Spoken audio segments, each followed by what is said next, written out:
let us create a crown splash with Splashy. So we lay down Splashy. Splashy has 4 inputs. One is the emitter, second one is velocity, third one is the bounding box, so the container basically, and then you of course have collision if you want to have collision. We start with the emitter, so we need a box or whatever you want basically, but a box is very easy to use. We make it a bit smaller because Splashy is more or less made for small simulations rather than big ones, like small scale ones. Then if we connect it, you will see it gets converted to an emitter. We can make it a bit bigger, I guess. Yeah, like this. Make it a bit thinner. That should be fine. And if you hit simulate now, it will disappear, and that's because you don't have a bounding box. So create another box that's surrounding the emitter basically, and if you hit simulate now, this will act as your container. And you can see you have the simulation working, but to make it a crown splash, basically what we want is that the emitter sits on the bottom of the container.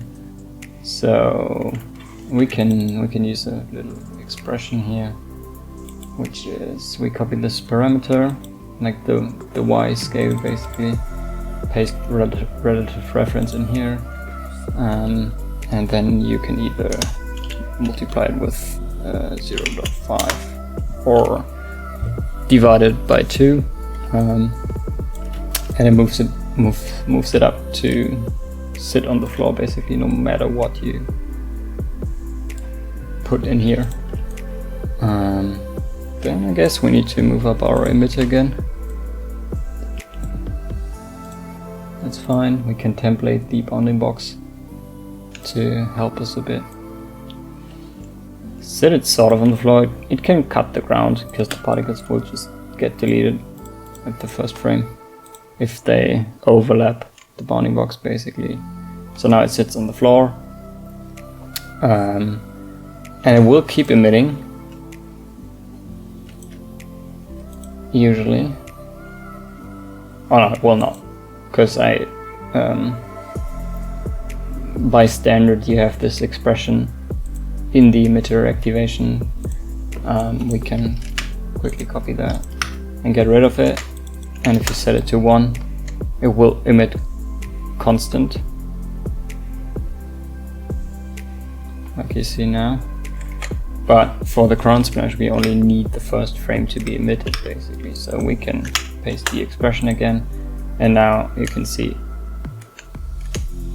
if we like jump 1 frame, it changes to 0, so it stops emitting, so we just have 1 frame, which is cool. The surface tension is a bit aggressive right now. You can turn it down over here if you want to 0.1. You have to hit reset simulation, because for some reason Flip ignores the changes in here, because it's inside a subsolver, so you have to hit reset after you change parameters. And then yeah, that looks more natural, I would say, like water. But to get like a crown splash now, we need some forces that drive the fluid upwards basically. You could like add forces in here, so if you double click the asset, that only works if it's still locked, so keep it locked for that option. You can use pop forces basically, so you can use pop force in here, and I don't know, make it 10. That's very aggressive probably, but let's see what's gonna happen. And you see it now moves around, and it tries to fill like every thing that is not connected basically. So if you move up again, you can use the visualizers to see it. the filler points basically shows you all new points. So every point that is green is basically created to fill holes. So you can see you basically have no holes right now in your mesh. If that's what you want, that's cool, but if it doesn't, I will show you later how to fix it. Let's go back to none. That basically shows us the speed, the velocity of the points. And get rid of the pop walls. What you want to do for Crown Splash is basically take a circle,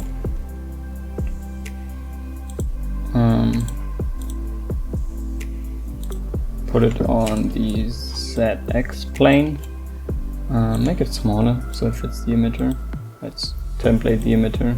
So we want to be smaller than the emitter basically. And what we can do then is, it is a primitive, so it should have a few points. We can highlight them here. Or basically it's 1 point right now, so we need to convert it to polygons to have multiple points. And then we can take a line. That's just a line, basically. I can make it a bit shorter, because that's quite long. And then we copy this line to points. So copy to points, this line to this points, and they usually lay down. So uncheck transform using target point orientations. So they move up a bit, or they face upwards basically.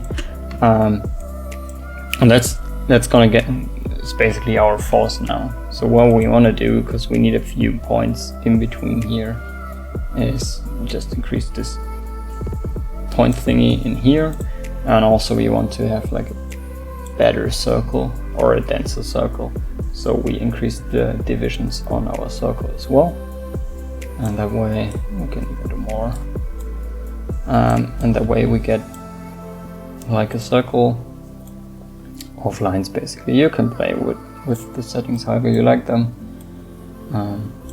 Try to make this quite dense. You don't necessarily have to do it, because it gets done in the solver as well, so you don't need to add like the points in between, but it can be quite nice. Like for example, if you want to tweak those lines a bit and make them more random,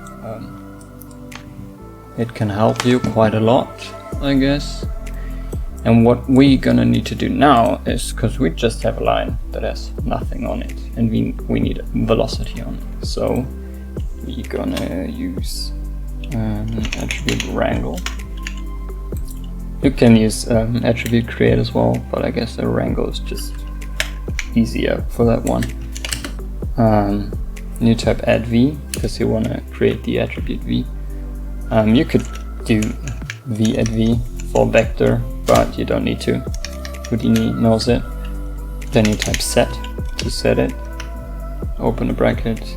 Then we don't want anything on x. We want 1 on y, because we wanted to shoot upwards, and we want 0 on z as well. Close it. And we now should have velocity. And if you hit the little info button here and then click on the little v, it should show you the velocity. Yeah, it should show you the velocity, and you can see it now in these yellow lines. Not sure why it wasn't showing before. I guess it's a viewport bug. You can turn it off over here on this little icon. If you right click it, you get like all the settings basically, but I won't dive into that. So you have a velocity. Then you plug this velocity into velocity geo. And if you go in the solver now, and you set the visualization to pump, you can actually see this velocity in here. You can see it sort of picked it up, but it's not very round, and that's due to the particle separation, so the smaller you get here, the more detailed you will get the fluid, and also the velocity forces will get more detailed. We can either decrease that one, or we're gonna scale up the container, which we're gonna do later. If you hit simulate now, you will see nothing happens, but if you activate the pump, it should move the fluid upwards. Yeah, as you can see now. It's very aggressive actually. It has like a lot of power. And it does this the entire time, and you can see it again. Like the solver tries to fill every hole basically. So sometimes you need to make sure for the visualizers, if they show none base, or if it's on none and you don't see like the blue particles, make sure the visualization icon is activated, and you also have turned off anything else like velocities, for example, which are exploding in here right now.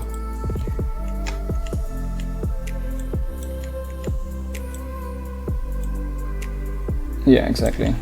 So that looks kind of funny already. If you want, you can always like click activate quick mesh and it will create a mesh for you. It's quite fast as well. So just to like check your mesh basically. But now back to our usual intent. I will make this box a bit bigger. Maybe we go back to 1 again. Yeah, that's cool. We definitely need to scale our container a bit now. You can just hit enter in viewport to get this settings basically. Oh, actually, let's keep it like that, because that will act as a box basically. Yeah, perfect. So it stays straight, the forces work. Again, still very aggressive. Let's make our circle a bit bigger actually, so we have more water now. I like to template the box to see like my container basically, and you can already see we sort of have a crown splash. So still it applies the force the entire time, and that's not necessarily what you need, because it just shoots to the ceiling basically. So yeah, we need to stop it at some point, and we can use like a similar expression to the emitter activation. So if you don't see it, just click on the name and you will see it.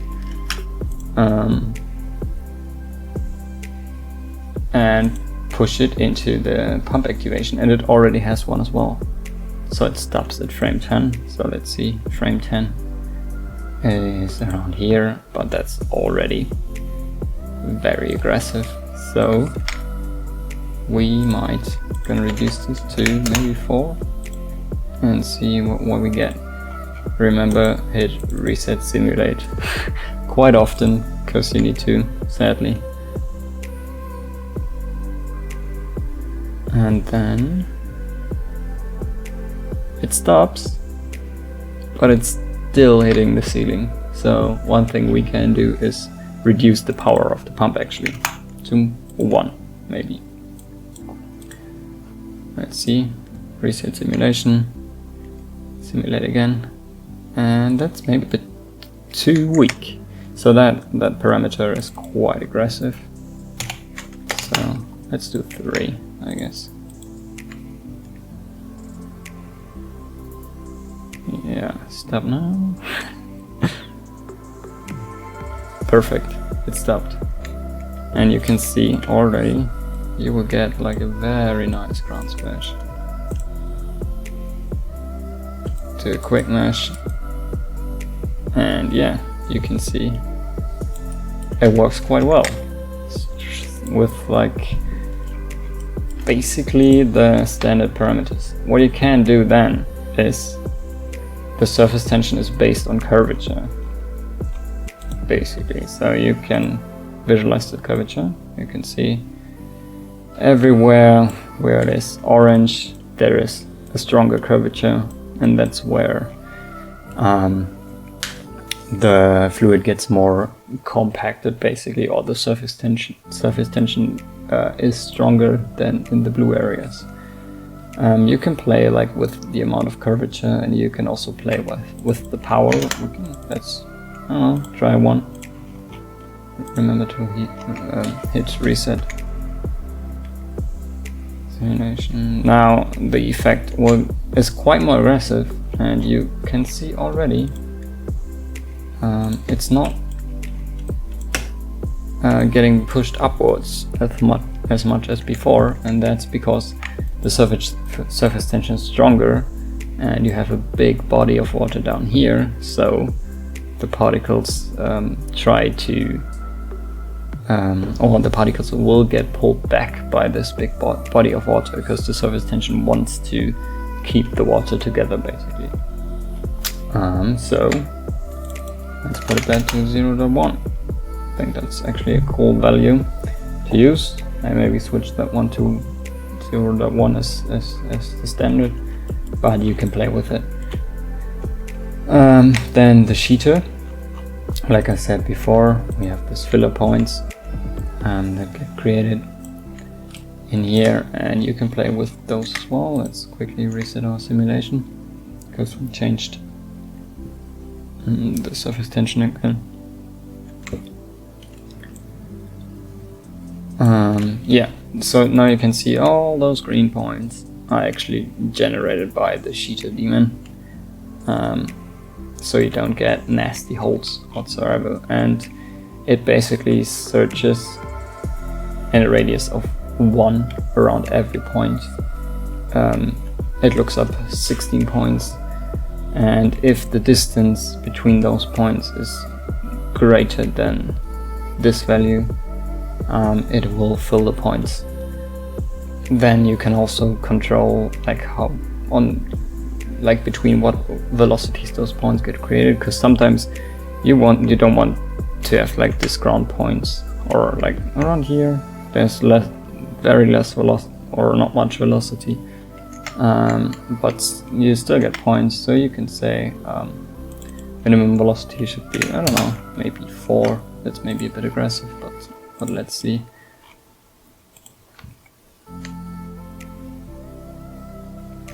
Now my visualizer is broken. Why? Nobody knows. Oh, because there are no new points created right now, so it's not broken. And now you can actually see, like, you have a lot of holes in here, because this is much too high now. So let's go to like a more decent value, I guess. Try again. We still get some over here. It's a bit less. Let's try, I don't know, 0.5 maybe. It's gonna quickly make this thing a bit bigger. Hit reset again. Yeah, now you can see only in the areas where we have like a velocity that is higher than 0.5 and smaller than 100, we get this filler is actually working, or the sheeter is actually working. I put it back to 0.1. I guess that's quite a good value. Then you also have like droplet detection, so the server will detect if like a point splits apart, basically, and then it will apply less forces to that point, so you can actually get droplets. You have to play with that in combination with the sheeter a bit if you want to have like separate particles. What this also does in the meshing is, if you have like just a single particle, it will exclude that one from the meshing process and will apply a simple sphere to it, basically. So you really have like one single drop and not like a weird yeah, weird mesh error basically, so that hopefully also reduces flickering a bit at least. So yeah, then you have the visualizers, of course, like none. For let's do a sim again a bit. So you see the velocity of the points. Then you do have pump. You can see it in here again. Like that's the velocity that is pushing upwards, which is coming from our guys over here. Remember, you need to activate pump to actually have it affect the fluid. Then we have trail, which basically just trails the points, so you see actually trails, and you can sort of analyze like how the fluid is moving a bit better. You can see at some point right here, like gravity hits and the points turn back to Earth, basically. Then you have the droplets. So if a droplet gets detected, it's gonna be pink, but right now we don't have any, so it's not showing. But yeah, curvature, or I already showed that one. Yeah, shows you the curvature basically, and then of course the filler points again. And yeah, that's it for now. I guess you can then just lie down a file cache. This one will come to Patreon shortly as well. And yeah, save it to disk. Yeah, so the cache is done now.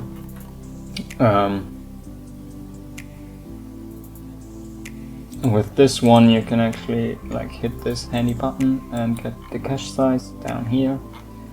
4.4 gigabytes. Not huge, but also not small, I guess. And yeah, you can still hit activate quick mesh and get a nice mesh in here, and then you use like the render of your choice. I don't know, Redshift, or right here, RenderMan. Yeah, and render it, I guess. And that's it.